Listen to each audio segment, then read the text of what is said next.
l'État est devenu un problème pour le pays, hein. Bon, sur le papier, c'est bien joli, on a des commissions d'enquête et tout ça, de transparence, mais dans la pratique, qu'est-ce qui se passe dans ce pays exactement? Là, je vais vous montrer l'audition d'Agnès Buzyn, ancienne ministre de la Santé, et son niveau stratosphérique d'incompétence, visiblement, qui n'a pas l'air de la déranger beaucoup. Et je précise, regardez le nombre de vues, 227 vues. Alors ouais, c'est sûr, c'est pas du Squeezie, c'est chiant à regarder. Mais pourtant, on devrait un peu plus fourrer notre nez dans ces auditions publiques, hein, je vous le dis. Déjà, parce que c'est nous qui payons à la fin, vu que dans ce pays, la seule solution, c'est d'augmenter les impôts à tous les problèmes. Mais ensuite, parce que visiblement, cet État est dépassé, complètement dépassé. Donc pour moi, c'est pas vraiment une surprise, hein, mais on va écouter. Donc il s'agit de savoir pourquoi nos données médicales partent aux États-Unis. Donc chez Microsoft, hébergé sur Azure, c'est le cloud de Microsoft, avec les lois d'extraterritorialité américaines et tout ce que ça implique derrière. Donc ce monsieur-là, je sais pas qui c'est, il demande, mais comment ça se fait? Comment ça se fait qu'on en soit là? Écoutez bien. Et écoutez après la réaction hallucinante d'Agnès Buzyn. Réponse là, parce que c'est très important, peut-être pas aujourd'hui si vous n'avez pas d'éléments, mais est-ce qu'on a consulté? Est-ce qu'on a des pièces qui permettent de dire on a consulté? Si c'est entre deux murs et qu'on est vous voir dans le ministère en vous disant effectivement, madame la ministre, on n'a qu'un choix, c'est Microsoft, moi j'irais bien aimé en tant que ministre dire voilà, effectivement, mais qu'est-ce qu'il y avait d'autre? Bah non, ils sont pas prêts, un tel n'est pas prêt, un tel on me dit ça, on vous a dit il faut 4 ans. Sans éléments concrets. J'ai besoin d'éléments d'évaluation pour vraiment voir si on était au bout de la concurrence. On a dit il y a Microsoft, il y a Microsoft, il y a Microsoft. Non, non, non. Il y avait peut-être des acteurs de niveau et on les a auditionnés et ils nous ont confirmé qu'ils étaient en capacité déjà de le faire. Donc écoutez bien ça, hein. Il y avait d'autres choix possibles qui étaient en capacité de faire. Hein. Sauf qu'on les a pris entre deux portes, on l'a jamais. Et est-ce que vous avez des éléments factuels qui permettent d'avoir dit on les a consultés? Non. Évidemment, moi, je n'ai absolument pas la capacité de savoir quelles ont été les consultations faites par mes services et les services de l'adresse de façon formelle. Ça, je pense que je ne sais pas où les trouver. Ok, t'étais ministre ou tu venais simplement pour prendre le thé? J'ai des notes de mon cabinet. Voilà, la note de mon cabinet dit... alors, elle est compliquée parce qu'elle est en plus hyper technique. Il y a des choses que je ne comprends pas moi-même. Moi non plus, je suis voilà, donc, en fait, de crainte, je ne suis pas un spécialiste non plus.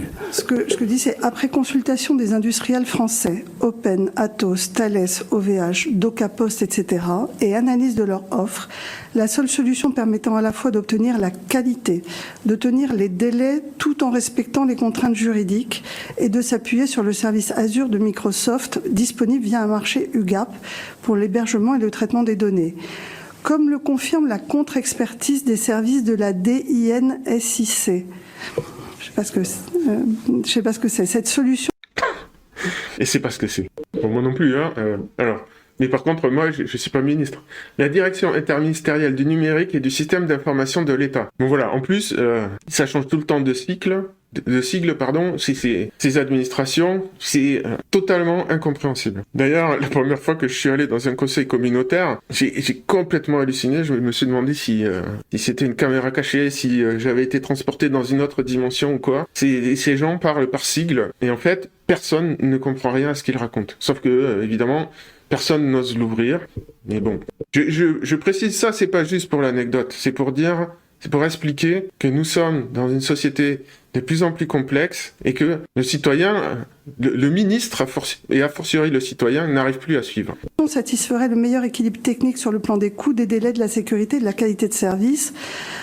En outre, elle assurait une compatibilité facilitée avec les solutions développées par les startups qui s'appuient de plus en plus sur du PaaS, par exemple Diplomatique pour la... Oui, voilà, c'est les épaules parce que c'est pas ce que c'est. C'est Platform as a Service. Bon, c'est un sigle, encore un sigle de l'informatique. Mais ce qui va pas, c'est qu'elle a quand même pris une décision sur les données numériques des Français sans avoir la moindre notion derrière de ce que ça implique. Moi, je veux bien qu'elle soit spécialisée en médecine, mais là, elle peut quand même se renseigner un minimum. On peut lui expliquer ce que ça veut dire. La notation d'image indispensable pour l'apprentissage d'algorithmes de détection de tumeurs. Alors, enfin voilà, donc j'ai pas les rendez-vous. Ce qu'on me dit, c'est les éléments de sécurité et de gouvernance disponibles dans les solutions PaaS proposées par certains acteurs de l'hébergement de données. Non, pardon. Ce qu'on me dit, pardon, je vais reprendre, c'est qu'en réalité, les autres hébergeurs étaient moins performants du côté de la sécurité. Voilà. Mais sincèrement, je ne suis pas capable d'aller au-delà, si vous voulez. Moi, Très bien, on vous... Bon, moi, ce qui me gêne là-dedans, c'est que quand il y a des décisions politiques, ils sont tout à fait capables de débloquer 100 milliards pour faire ceci ou cela. Ça pose aucun problème. Donc là, ils disent... admettons que ce soit vrai, que certains, au niveau sécurité, ne soient pas tout à fait au niveau. Bon, eh ben, on débloque, je sais pas moi, il faut pas non plus des milliers de milliards, on débloque je sais pas combien de millions d'euros pour aider l'entreprise si on veut être souverain, j'entends. Si on veut une souveraineté nationale, si on veut une politique qui va dans ce sens-là, c'est pas compliqué d'aller favoriser une entreprise locale, hein, plutôt que de dire « Ah, mais on m'a dit que c'était urgent, il fallait vite trouver une solution, et la seule qu'il y a, comme par hasard, c'est Microsoft, c'est les Américains. » Qui a imposé ces délais? Donc, je suis allé voir, je me suis dit quand même... Ces élus-là, enfin ces ministres, elle n'est pas élue, elle a été nominée, qui se reposent entièrement sur leur cabinet, qui sont entre les mains de lobby, que ce soit complexe tout ça, je n'en doute pas. Mais là, quand même, cette dame est plus qu'incompétente. Il y a un problème. Qu'est-ce qu'elle fait là? Qu'est-ce qu'elle a fait? Comment elle s'est retrouvée ministre? Donc je me suis dit, bon, c'est pas possible, elle a été pistonnée par je ne sais qui. Je suis allé voir sa bio. Bon, on voit que c'est une carriériste hein, depuis le début. Voilà, elle est vite nommée dans des postes à responsabilité, etc., etc. Mariée à où j'ai vu ça, voilà, à Yves Lévy. Je me suis dit, est-ce qu'elle aurait été propulsée par son mari à ce poste-là? Bon, en fait, pas de bol, c'est l'inverse qui s'est passé et c'est pas moi qui le dis. Nomination à l'INSERM et accusation de délit de favoritisme. Alors, voilà, je me suis trompé, ça a marché dans l'autre sens. C'est elle qui aurait favorisé son mari. Et il y a eu des accusations officielles. Bon, évidemment, j'en sais rien, moi. Mais on peut quand même se poser la question, de manière légitime, comment ça fonctionne, tous ces milieux-là, hein, comment ils se retrouvent à de tels postes. Et ce que je remarque, je n'ai pas pensé au départ, mais voilà, en 2021, elle est nommée employée, je sais pas, c'est même pas français, envoyée du directeur général pour les affaires multilatérales à l'Organisation mondiale de la santé. Bon, voilà. Bon, le souverainisme, à mon avis, ça l'intéresse pas des masses. À la rigueur, je la blâme pas, c'est son droit. Mais dans ce cas, qu'est-ce qu'elle fait comme ministre d'un pays? En fait, ce sont des gens qui vivent, je pense, hein, dans des couches sociales mondialisées, et le souverainisme, ils s'en foutent un peu, quoi. Donc, ils prennent ces décisions un peu à la légère. Microsoft, un autre, qu'est-ce que ça change? Pour eux, c'est un peu pareil, tout ça. C'est les mêmes lobbies internationaux qui conseillent tout le monde. Et l'objectif, c'est la carrière. C'est l'enrichissement personnel, le statut. Alors, je me suis dit, tiens, on va aller voir sur le site de transparence publique, Haute Autorité pour la transparence de la vie publique, Agnès Buzyn. Alors, hop, elle y est pas. Ah ben c'est ballot. Vachement utile ce site, alors j'étais déjà allé voir... Pour d'autres personnes, en fait, il y a quasiment rien dessus. Je sais pas trop à quoi ça sert, ce site. Donc oui, de temps à autre. Alors, du coup, je suis allé demander à Grok. Il me dit, elle a déclaré en 2017, hein, un patrimoine de 3 millions d'euros. Donc ouais, ça rapporte, effectivement, les ministères, et de vendre la santé des Français aux Américains. Les données de santé, pardon. Donc à combien elle est maintenant? Allez savoir. Mais moi, à la rigueur, qu'elle s'enrichisse, ça me pose aucun problème. Si elle était compétente et qu'elle serve l'intérêt de ses administrés. Et là, je suis pas persuadé que ça soit le cas. Hein. Et moi, ce qui me gêne, c'est de payer autant d'impôts dans ce pays pour ça. Pour même pas être fichu d'avoir un peu de souverainisme au niveau de la santé. Et si c'était que ça, je vais vous mettre un extrait de 2 minutes sur de Fabrice Eppelbrun, qui est journaliste dans le monde du digital, sur la fameuse Startup Nation. Vous allez voir que c'est un problème généralisé. L'État, la République, si vous voulez, n'est plus au service des Français. La Startup Nation, qui a commencé il y a une petite dizaine d'années, a consisté à vendre le pays aux GAFAM. On a aujourd'hui une palanquée de grandes marques françaises, que ce soit Orange, Thales, Dassault, qui sont des franchisés pour Amazon, Microsoft et Google. C'est fini, c'est plié. Totalement plié. Il n'a pas tort malheureusement. Hein. Aujourd'hui, la souveraineté digitale en France n'existe plus. Les multinationales, certaines multinationales, les GAFAM en l'occurrence, un petit peu moins celles de Chine, mais elles commencent aussi à gagner du terrain, sont plus puissantes que les États dans bien des domaines. Alors évidemment, elles n'ont pas de capacité militaire. Mais regardez aux États-Unis. Vous n'avez pas à l'Empire. C'est une société qui fournit une intelligence artificielle, grosso modo, hein, je simplifie un peu, mais au département de la défense américain. Eh bien, cette société petit à petit, est de plus en plus influente. Donc c'est pas uniquement une histoire de la France vassale des États-Unis, c'est aussi une histoire de multinationales. D'ailleurs, je pense qu'il doit bien exister certaines multinationales françaises, peut-être sur l'eau notamment, qui font la même chose dans d'autres domaines avec d'autres pays. Donc ce que je dis, c'est que la souveraineté au niveau des États existe de moins en moins. C'est une réalité, que ça nous plaise ou non, c'est comme ça. Ça explique en partie les réactions populistes à droite à gauche, les régimes autoritaires qui ont tendance à se mettre en place. Mais le problème, c'est que ils ne changent rien, absolument rien, au transfert de souveraineté vers les multinationales. Hein. Je continue. Et c'est entériné. On se réveille vaguement depuis l'arrivée de Trump au pouvoir, où tout d'un coup, la souveraineté numérique n'est plus un truc de facho, mais c'est beaucoup trop tard. Beaucoup trop tard. D'accord avec l'analyse de Fabrice Epelbois ? Alors, je suis un peu plus positive ou naïve, mais j'espère vraiment qu'il y a une prise de conscience et que le jeu collectif va payer. Prise de conscience de qui ? Oui, il y a peut-être une prise de conscience tardive que la situation est très très mauvaise. Mais le problème, encore une fois, c'est que on a une administration pléthorique incompétente qui essaie peut-être de corriger le tir, mais qui refuse de voir qu'elle fait elle-même partie du problème. Alors là, on a donc Sylvie Roche, directrice générale CRIP. Je suis allé voir qu'est-ce que c'est ce truc. Donc CRIP, ça a l'air d'être une association pour les professionnels décideurs dans les technologies. Bon, en soi, c'est pas une mauvaise chose, mais elle est biaisée, évidemment. Je crois beaucoup en ce jeu collectif. Prise de conscience, oui, mais les moyens. Oui, mais enfin, si toutes les sociétés comme la vôtre sont déjà identifiées, elles ne sont pas connues. Souvent, c'est aussi un problème de marketing. Moi, je vois bien, je représente des sociétés du CAC 40, SBF 120, qui achètent des technologies. Mais souvent, le problème, c'est qu'elles ne connaissent pas les petites pépites françaises.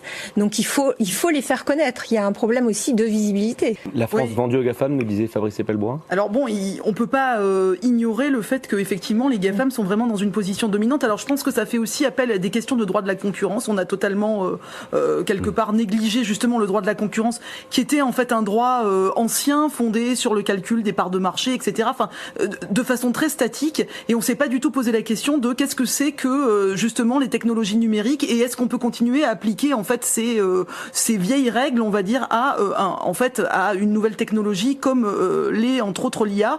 Alors je pense qu'il faut complètement le repenser. Il y a un très bon ouvrage de monsieur Richard Gilbert que je vous recommande justement sur repenser cette politique de concurrence en ayant en fait une vision beaucoup plus dynamique, donc voir par exemple tous les comportements de prédation des GAFAM qui peuvent avoir lieu et autres, et ne pas hésiter en fait à sanctionner les comportements qui doivent l'être. Donc ouais, bon, tout ça c'est du baratin. Les comportements de prédation, on parle des départs d'anciens ministres dans des start-up IA, on parle de ministres ou d'anciens ministres dont les compagnes et compagnons travaillent pour les GAFAM. Enfin, mais là, il y a des conflits d'intérêts qui sont... Voilà, on va dire ça poliment, conflit d'intérêts. Il est avéré, il est connu de tous, il est juste glissé sous le tapis. Mais aujourd'hui, voilà, on paye le prix, pas prononcer le mot corruption, mais... Bah si, vous venez de le faire. Ça a un prix. Ça a un prix. Voilà. Donc face à ça, les réactions possibles sont si c'est de la corruption, c'est pas compliqué. On n'a qu'à reprendre les rênes de l'État, et puis on va régler tout ça. Oui, le problème, c'est qu'on a déjà des commissions anticorruption, on a déjà des outils de transparence.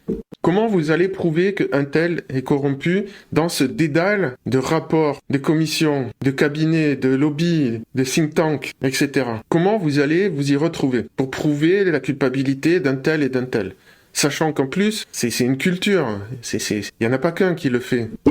C'est un vrai dédale. Donc éventuellement, une autre possibilité, ce serait de passer la main aux IA, de dire, bon allez, fais-moi le ménage là-dedans. Pourquoi pas? Peut-être qu'on finira par se résoudre à cette solution. L'autre possibilité, c'est de dire, ok, pas de souci, c'est trop compliqué tout ça.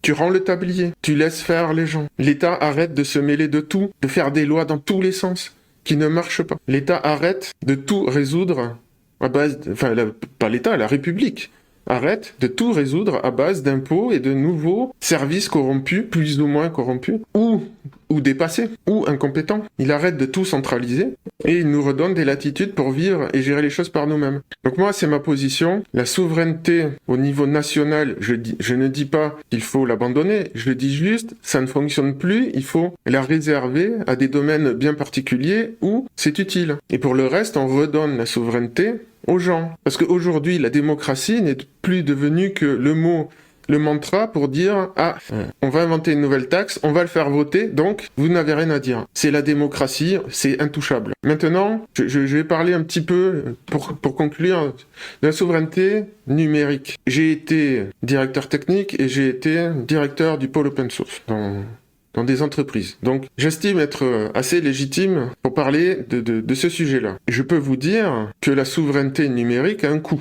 On est gagnant sur le long terme, mais sur le court terme, ça a un coût. Donc, c'est pas si facile que ça à mettre en place. Il faut des compétences et des moyens. En tant qu'individu, très honnêtement, je pense que c'est quasi illusoire. Et encore une fois, je parle en connaissance de cause.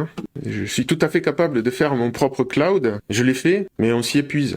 Donc, il reste des stratégies de souveraineté à mettre en place, mais dans la plupart des cas, oui, les GAFAM dominent et il n'y a pas grand-chose à y faire. Après, en tant que communauté, là, on peut commencer à réfléchir à des choses. C'est à ce niveau-là que ça peut se faire. Au niveau de l'État, je viens de le dire, je n'y crois pas. On est face à une administration qui est devenue une espèce de bloc impossible à réformer. Le seul moyen, c'est de réduire ce bloc, de réduire les impôts et de réduire les dépenses de l'État, pas de demander plus d'efforts aux Français. C'est absurde. Mais aujourd'hui, et ce sera ma conclusion, il faut surtout repenser la souveraineté dans le nouveau cadre digital dans lequel les États ne sont plus qu'un acteur de plus en plus secondaire. La souveraineté, aujourd'hui, ça se réfléchit par rapport à ces fameuses multinationales en premier lieu. Mais évidemment, la souveraineté n'est pas que numérique. Il y a la souveraineté sur sa santé, sur son esprit, sur sa cognition qui compte.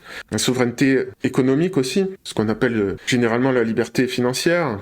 Et la souveraineté culturelle, qui est aussi, selon moi, un domaine qu'il va falloir développer. Évidemment, ce sont les sujets de la chaîne, donc abonnez-vous, likez, commentez, partagez, tout le blabla habituel.